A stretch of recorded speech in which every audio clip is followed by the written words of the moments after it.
Hey, alright, good to have you back. More Age of Empires 4. This time I'm trying out a new Abbasid strategy, and I've been playtesting it a little bit against like AIs, but this is my first time trying it against a human opponent.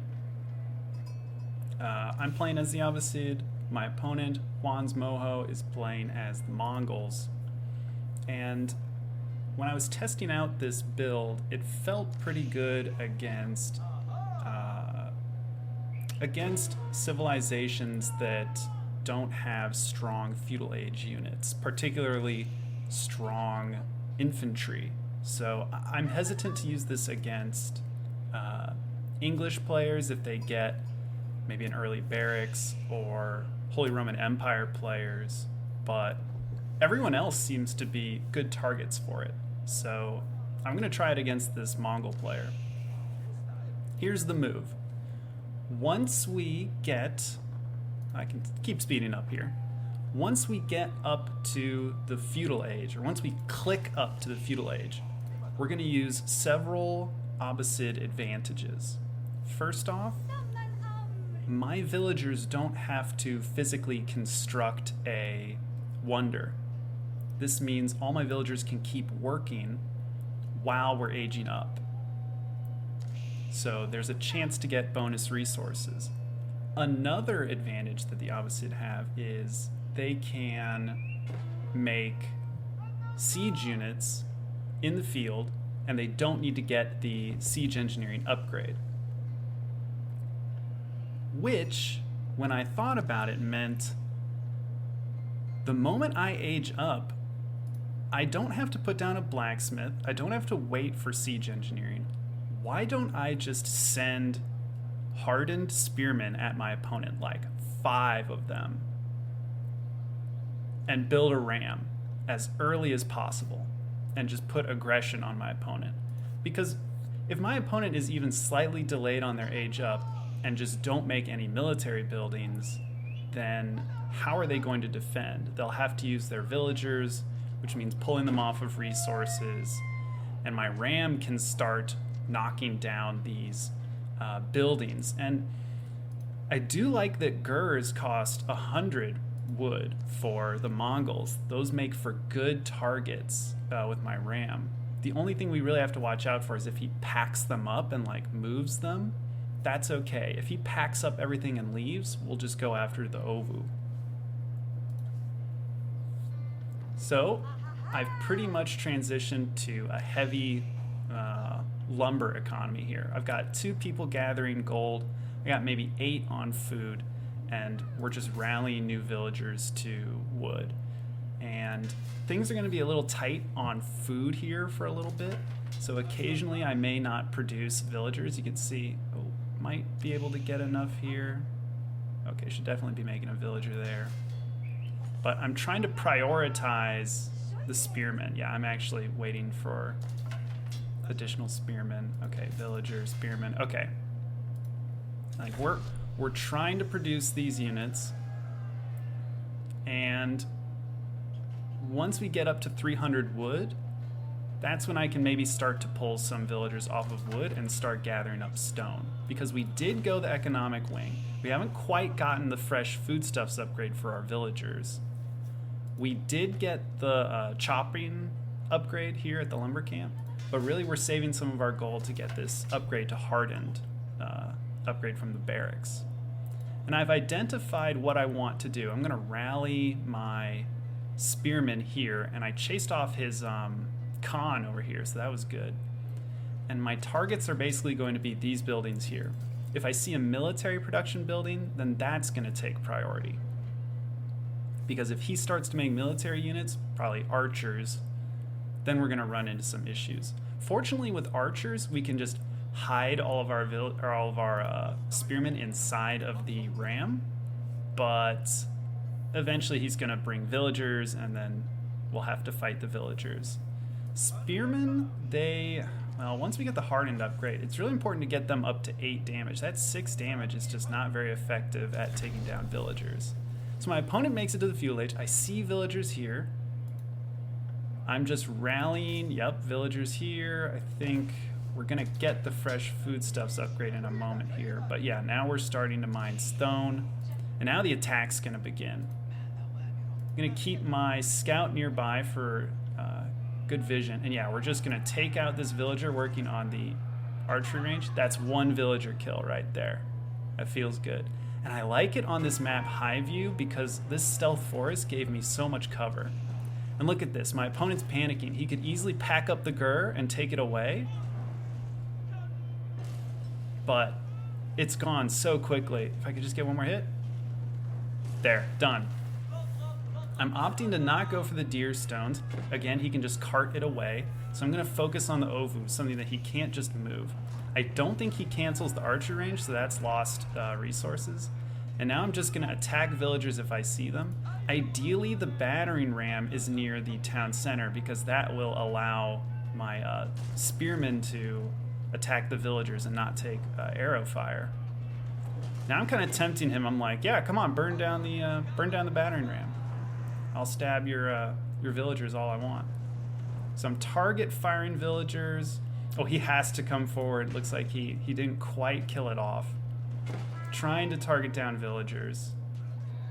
Got another. So that's 2 villagers. Now we're just gonna back off and start burning down the ovu. We can also go to work on this pasture if need be.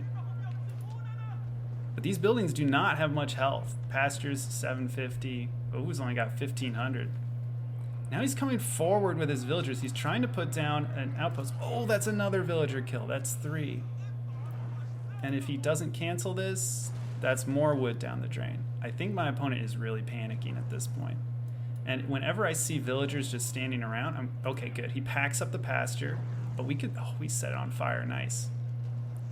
We're really tempting him to cancel this outpost, but let's see.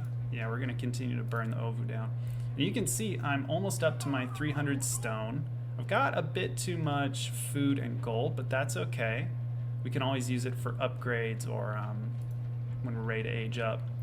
I'm coming forward. We're gonna try and get villagers. If he's not paying attention, then we're just gonna stab him down and then we'll back off. I'm okay with these spearmen taking some damage, and I could put down another battering ram. Feels a bit like overkill.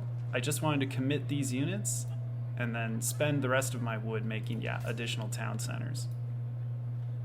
I'm pleased with how well the attack has gone, and I mean, look at this, we're still getting villager kills. I bet we target down that low health one. Now we're trying to target some more down. I mean, the damage from these spears is just good. At this point, he's officially put towers over his ovu and his resources, like this gold, so I have to back off. This attack is officially over. My response, it looks like he's getting down in archery range. That's the last thing my scouts saw. So I'm glad I went stables. I'm thinking just a few horsemen would be helpful because he's pretty much putting all of his faith into arrows at this point. So why not make horsemen who have good ranged armor, and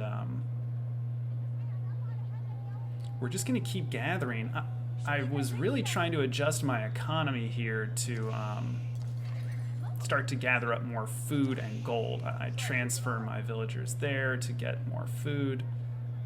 I transfer, yes, looks like I'm building a outpost and a mill over here to get these berries.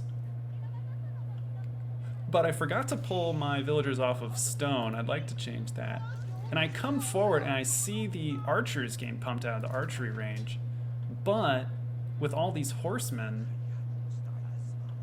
I can trade effectively. I'm gonna keep my spearmen hidden. I could have them build another battering ram, but I get up to enough to make another town center. So let's triple TC. In the meantime, I'll send in these horsemen to just kind of trade with his archers, because he doesn't have a huge archer ball, and look what 2 horsemen can do versus archers. That charging attack's really strong, and now, yeah, he has to run into the outpost. But we'll keep trading, why not? And we'll try and burn down the ovu at the same time. I'm hoping to set it on fire. There we go. because now he has to send villagers to repair it. Oh, there's some really low villagers. And we destroy the Ovu. Amazing. I should probably back these units out. I'm probably not paying attention. I'm probably just macroing on the back of this. Okay, I'm running with my spearmen. I've decided that's way too many archers. We'll send a horseman in to see what he can do. Nice. Gets a archer. A little trade there. Now I think I'm going to back off. I get wheelbarrow. That'll help with just the huge mass of villagers that I'm getting at this point. And now I just need to make it to the Castle Age.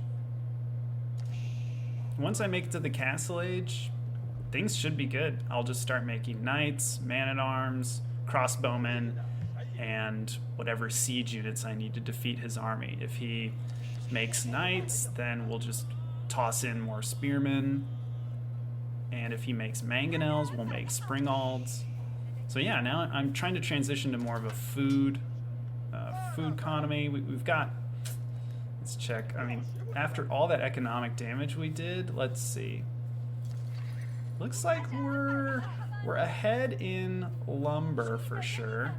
Gold he's a little ahead on, and the stone he's just kind of getting. Clearly rebuilt the Ovu. But I'm quickly gonna get ahead. You're gonna see me just explode in income here, because we're starting to spread out. We're starting to gather from other food sources. Look at that, 30 every time they drop it off. Look at the income per minute explode. Wow. It was pretty much just me trying to fan out. Maybe we'll get arrow slits on this, if we can afford it.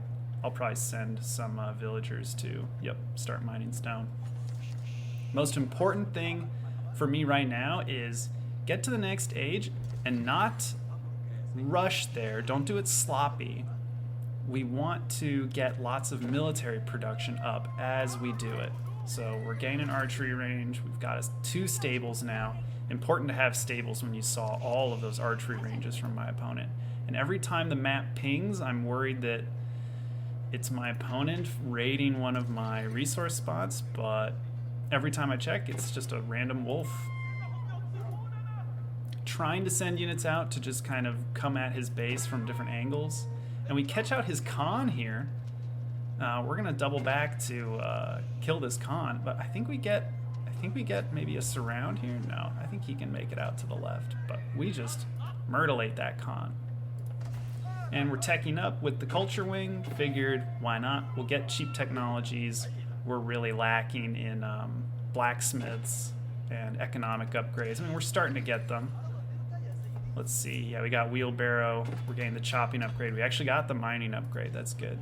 And I sent my horsemen in. We're going to try and pick up a few kills up here. Oh, would love to get a villager kill there. Nice. And now my opponent makes it to the Castle Age.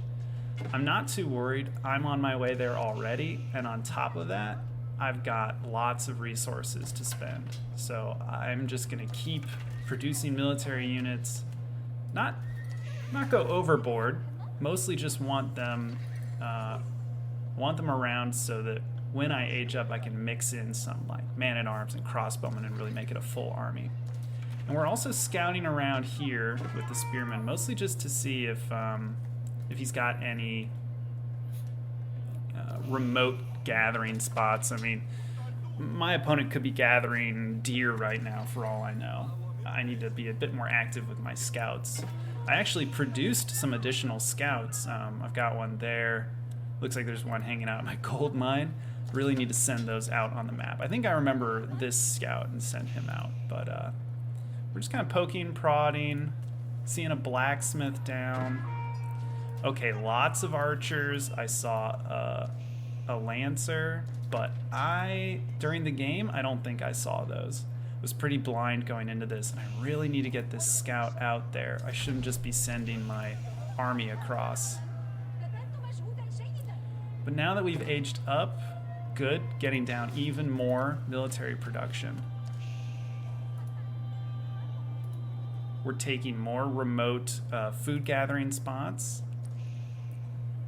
We're sending it. I really wish I had sent a. I wish I had sent a scout for it instead of this group, but you can see I'm trying to get my Castle Age army ready. lancers, crossbowmen, man-at-arms, spearmen, even camel archers. In the meantime, I'm going to grab upgrades. I'm actually not even waiting for preservation of knowledge. It looks like I just went for these upgrades because I mean, I'm so wealthy. And now I see his army, 2 mangonels and a bunch of archers. I'm going to pull my troops back. The knights are good. It's good that I got lancers, and I should have my infantry get to work on this springald, because that'll help me take out his mangonels. I've definitely got enough spearmen to deal with what he's got, and if we can get those camel archers out, that'll really help with his lancers. As for the archers, we're just gonna have to hope our man-at-arms and our lancers survive and just tank up all that archer fire, because I don't think I can get a mangonel down in time.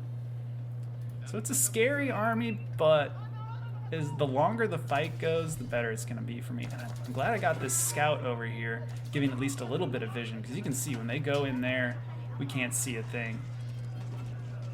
And we're engaging with his lancers. We've got our spearmen attacking. My knights are on the back, burning down his mangonels, and my springald is getting shots on the mangonels whenever I see them. He's mistakenly had his units build siege units on the front lines, and that's it. His mangonels are gone. His whole army's gone. Oh, he finishes the mangonel? Oh, I would have canceled that. I think he saw how poorly that fight went. I don't even know if he saw the 3 town centers, but he taps out. I really liked this aggressive strategy. Getting that early battering ram was so cool. I'm going to try it a bit more in the future. Maybe not in team games, but these one-on-ones seem very effective. Anyway, catch you next time. Hopefully you'll see some more ram rushes.